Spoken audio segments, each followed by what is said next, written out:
still had as big a problem with him if he'd have been this furious about it?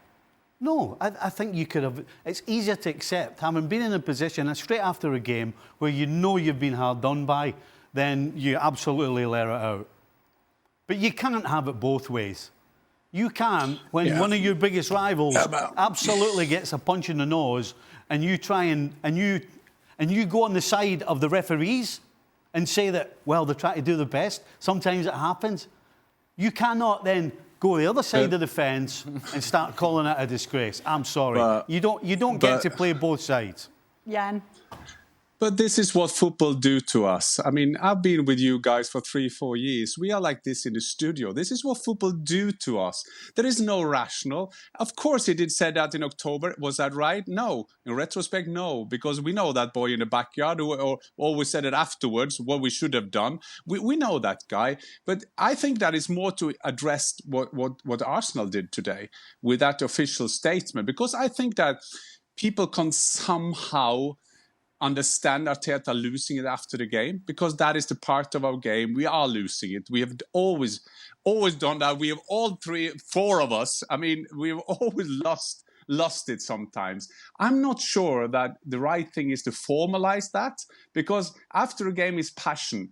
I've been interviewing Arteta many, many times. Arteta is a guy who tried to be the proper guy. He tried to say the right thing. He tried to protect his team. It's the same in Germany now with Tuchel, tried to protect his team, and maybe his communication strategy is not the best.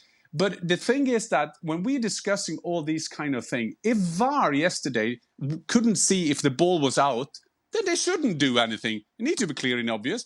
The free kick, I'm 100% with you, Stevie, and with all they've said that it's a free kick. I think it's a free kick, but they didn't do that. And then you can go back to the October statement of Arteta. But I'm more worried about that official statement from Arsenal. I don't like that.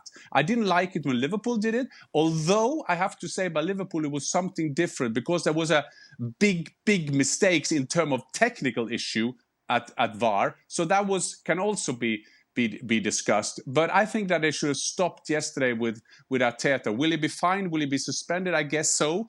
But that's what football do to us. We just lose it. It does continue on with that whole statement having to be made, Arsenal coming out and backing their coach after this.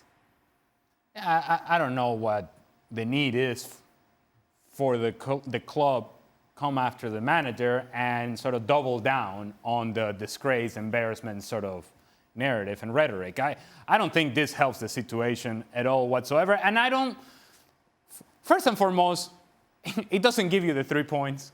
It doesn't do anything for the result. It doesn't change the realities of your team. And to your point, Stevie, it doesn't change some of the struggles that Arsenal have had. And it doesn't change the decision that Arteta himself made about changing goalkeepers. That's a decision he made. The PGMO had nothing to do with that decision. He made that decision himself. And now he has to live with it. But it's easier to take this down the path of the world is against us, VAR is against us, referees are making embarrassing calls, it's not a goal, and so therefore we talk about that and we don't talk about then Arsenal and their struggles but do you think, and their shortcomings. I think this is classic.